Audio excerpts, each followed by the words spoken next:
A paz do Senhor, meus irmãos, vamos mais um estudo, terceira lição aqui de Davi, o matador de gigantes. 1 Samuel capítulo 17, versículo 13 a 16, depois o versículo 20, e depois o versículo 23 e o 24.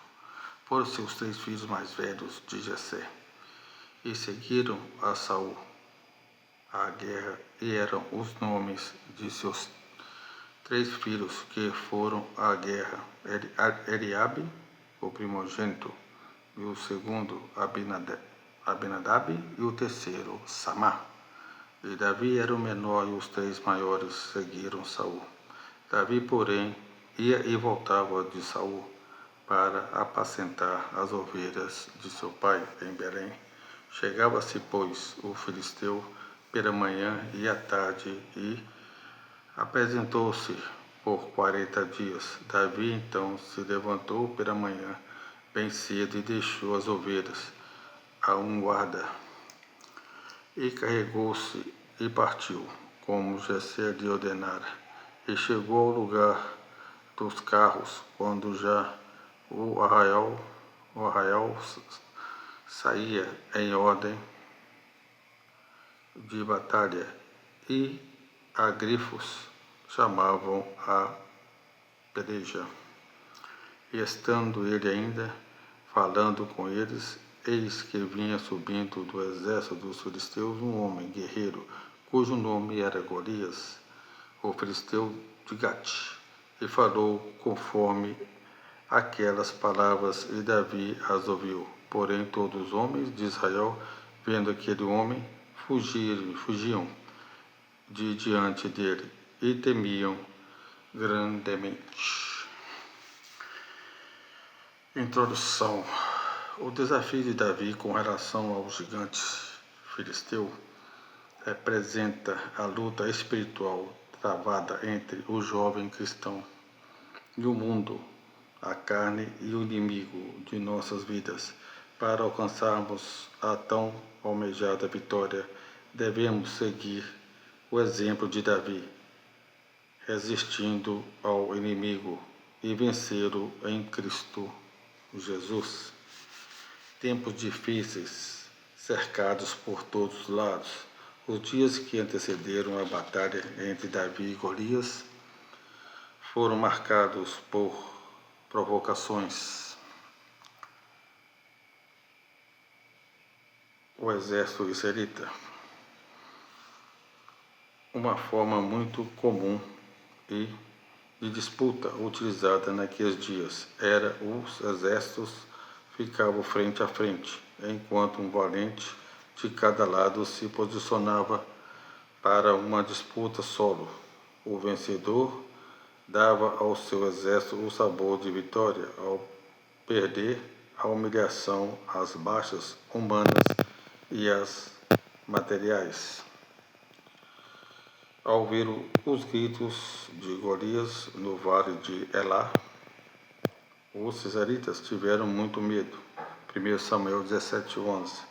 Não havia nenhum guerreiro disposto a enfrentar o gigante. A derrota se desenhava de forma constrangedora. Quem era Golias? Conhecido como guerreiro de Gate, Golias tinha uma altura aproximadamente de 3 metros, uma armadura extremamente pesada, um importante capacete de bronze e uma lança que parecia o eixo de um tear. 1 Samuel 17, versículos de 5 a 7.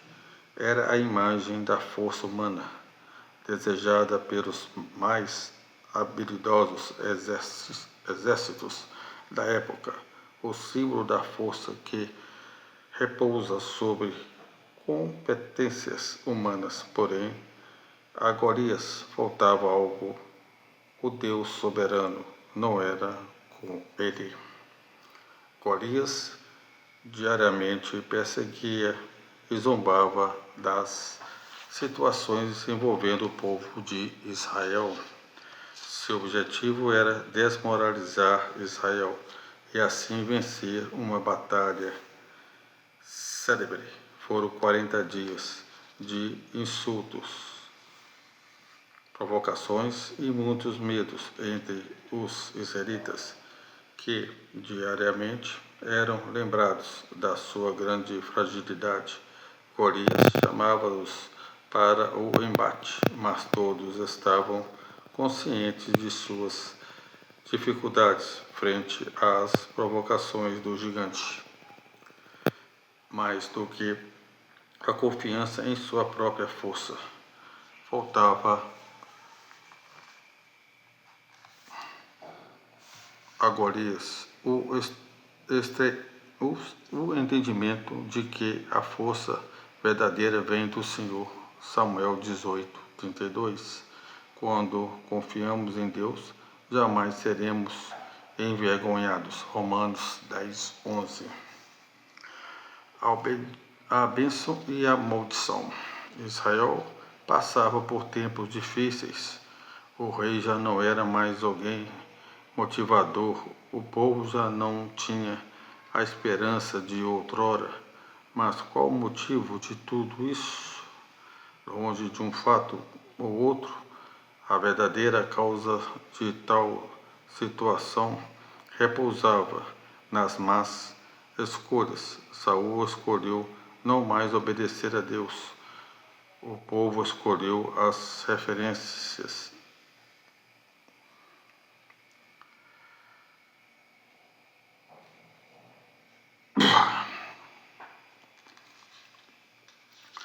Longe de um fato ou do outro, a verdadeira causa de tal situação repousa nas más escolhas. Saul escolheu não mais obedecer a Deus. O povo escolheu as referências cananeias. Aqueles guerreiros escolheram confiar no efêmero e perderam as esperanças. Somos frutos de nossas decisões. Cada escolha é também uma renúncia ao escolhermos o padrão humano. Negligenciamos o divino. Cada escolha cobra o seu preço. Ao nos aproximarmos de Deus, somos agraciados com suas bênçãos. Isso é presença. Isso é presença. Os filisteus escolheram Golias de Gate, que provavelmente descendia dos Enaquins, já que estes foram residência nas cidades dos filisteus após serem expulsos de Hebron por Josué. Josué capítulo 11, versículo de 21 ao 22. Israel, contudo, não achava alguém que representasse a nação e também Deus. Finalmente, Davi entrou em cena. Havia estado em Belém para ajudar o pai idoso e servir-lhe de emissário em tempos oportunos. 1 Samuel 17:15. Embora Davi tenha sido enviado para a frente de batalha a fim de levar suprimentos aos seus irmãos, ficou tão ofendido com as maldições proferidas pelo filisteu que ele mesmo fez voluntário para duelar com Golias. Tomou consigo uma funda e feriu o gigante, em nome e pela honra de Deus. 1 Samuel 17, 45, 50. Davi, portanto, mostrou desde o início que o seu zelo era santo, como devia ser o zelo do ungido do Senhor. Ele era o rei guerreiro que se juntou a Deus contra todos que desafiassem a soberania de Deus. Bom, todos nós sabemos, né, que Davi enfrentou Golias, usou uma funda ou uma tiradeira, né? Ele pegou 5 pedras, Mas por que ele pegou 5 pedras? Será que ele estava com medo de errar uma? E de usar outra? Não. É o contrário. Davi confiava muito em Deus. E Davi sabia que ele não ia errar. Tá certo? Uma pedra ali seria para Golias. E outros 4 seria para os irmãos de Golias. Davi sabia que tinha mais 4 gigantes. Inclusive, depois Davi luta com outro gigante e quase morre. Aí um dos seus soldados mata esse gigante, tá certo? Então Davi, ele sabia que não ia errar a pedra. Mas tem um problema aí. Não foi a pedra que matou Golias. Se nós buscarmos mais a história, a gente vai ver que Davi foi lá e decapitou, cortou a cabeça de Golias. Então foi aí que Golias morreu de vez. Aqui a pedra não chegou a matar. Aqui a pedra simplesmente deixou o gigante Golias desmaiado. Essa é a questão. E Golias pegou a espada de Golias e cortou a sua cabeça, tá certo? Alguém que sabia em quem confiar. Davi não aceita o insulto. O pai de Davi o enviou ao campo de batalha com a finalidade de levar alimento aos irmãos. Uma simples tarefa, algo fácil de se fazer. Cumprida a missão, bastava voltar para casa e seguir com sua rotina à frente das ovelhas. O jovem era diferente dos demais. Ele sempre ia além de suas missões e dava sempre o seu melhor. As palavras afrontosas do gigante de Gate o deixaram incomodado. Como alguém poderia dizer tais coisas? Golias não apenas afrontava o exército que ali estava, mas ao Deus Todo-Poderoso. Saul e seus soldados estavam amedrontados diante de tais ameaças, pois confiavam na força humana. Já Davi, que confiava em Deus, começou a perguntar a todos quem iria enfrentar esse grande desafio. 1 Samuel 17, 25 e 26. Sem esmorecer, Davi apresentou-se para aceitar tal missão. Diante do olhar perplexo de todos, foi levado até o rei, que tentou desencorajá-lo com autoridade na fala. O jovem pastor de ovelhas fez menção de 2 fatos notáveis e aprendeu a lutar defendendo as ovelhas contra os predadores, e o Senhor com ele estaria. Quantos ensinamentos podemos aprender a partir dessa fala? Deus nos capacita na caminhada e vivemos segundo a sua vontade. E está pelejando conosco, segundo Crônica, capítulo 20, versículo de 15 a 16. A vitória é certa. Saul, mesmo relutante, permitiu que Davi enfrentasse o gigante. Então, mais uma vez aí, Davi aí tendo confiança em Deus. E nós? Será que nós confiamos em Deus? Será que nós colocamos Deus na nossa frente, na nossa luta? Nós temos que colocar Deus na nossa frente, na nossa luta. Que de acordo com o 2 Crônica, capítulo 20, versículo de 15 a 16, Ele está conosco, à vontade, está pelejando conosco. O gigante é derrotado. O rei Saul Mesmo relutante, aceitou a proposta de Davi. No entanto, quis que o jovem se moldasse ao seu padrão, e isso não deu muito certo. Ao insistir que Davi usasse a sua armadura, o que aos olhos humanos seria uma honra, demonstrou mais uma vez a sua falta de confiança em Deus. Davi, ao vestir a armadura do rei, a sentiu pesada e de difícil mobilidade. Anos mais tarde, tais recursos seriam muito utilizados por Davi. Porém, naquele momento, não faziam parte da sua vida diante dos desafios. Deus nos usará do jeito que Ele quiser. Basta seguirmos as suas orientações e caminharmos conforme a sua vontade. Salmo 25, versos 4 e 5.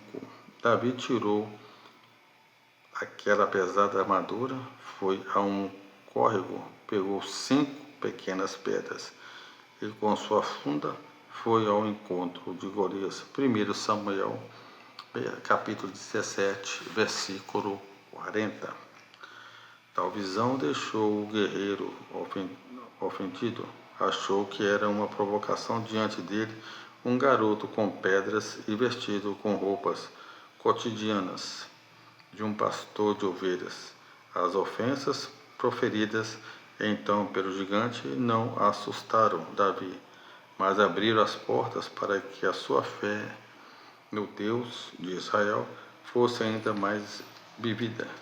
Convicto, declarou sua confiança no nome do Senhor dos Exércitos, o Deus dos Exércitos de Israel. 1 Samuel 17:55.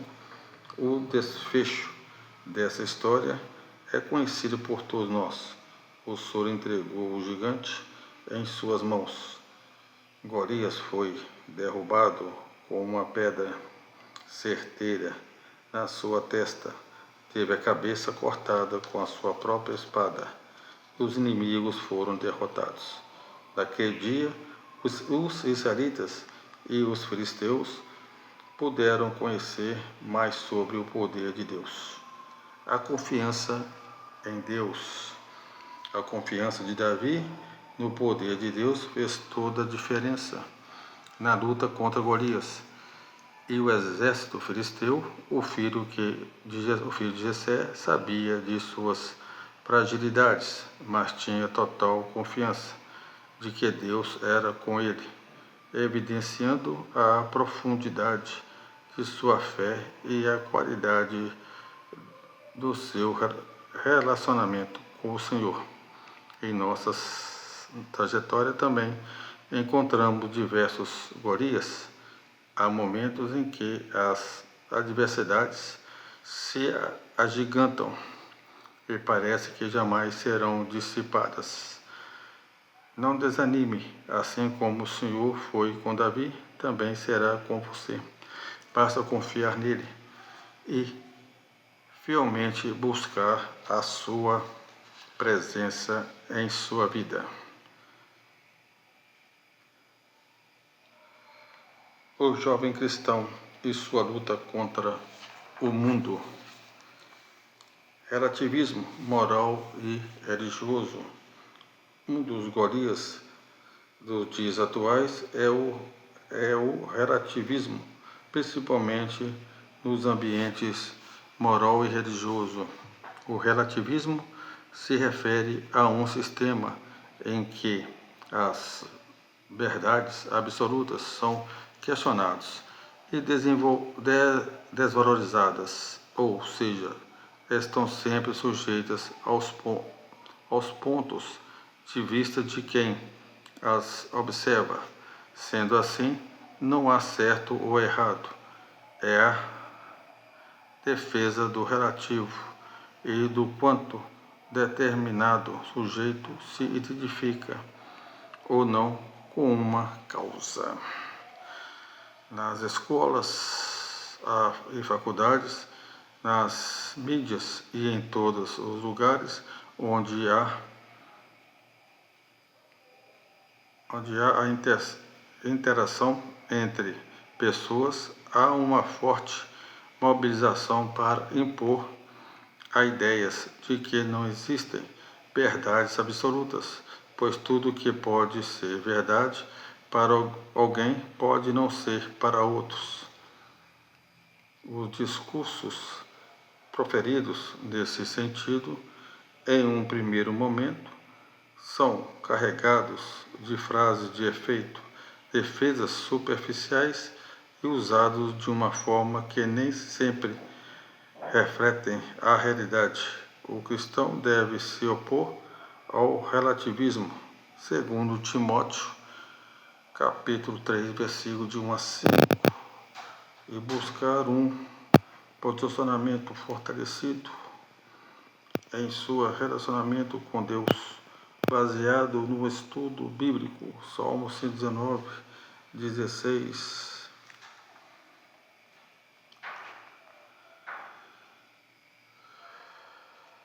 Salmo 119, verso 160. E em uma apreciação correta dos fatos e das evidências acerca do conceito apreciado em nossa vida cristã, somos amparados por verdades absolutas que nos confrontam e nos edificam. João capítulo 17, versículo 17, João 14, versículo 6. Cremos nisso. Os perigos do mundo virtual. Há muito tempo, a internet deixou de ser um recurso voltado para algumas atividades profissionais e acadêmicas e passou a fazer parte da vida de todos nós. Entre suas muitas funcionalidades, destacamos a possibilidade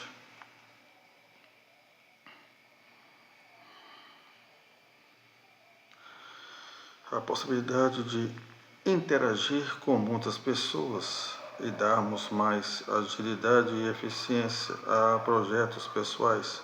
Porém, a partir dessas mudanças, os perigos do mundo virtual começaram também a fazer parte da vida comum de forma nociva, revelando a fragilidade humana e promovendo insegurança, frustrações, rupturas de comunicação e o insucesso. A privacidade abriu espaço para a superexposição.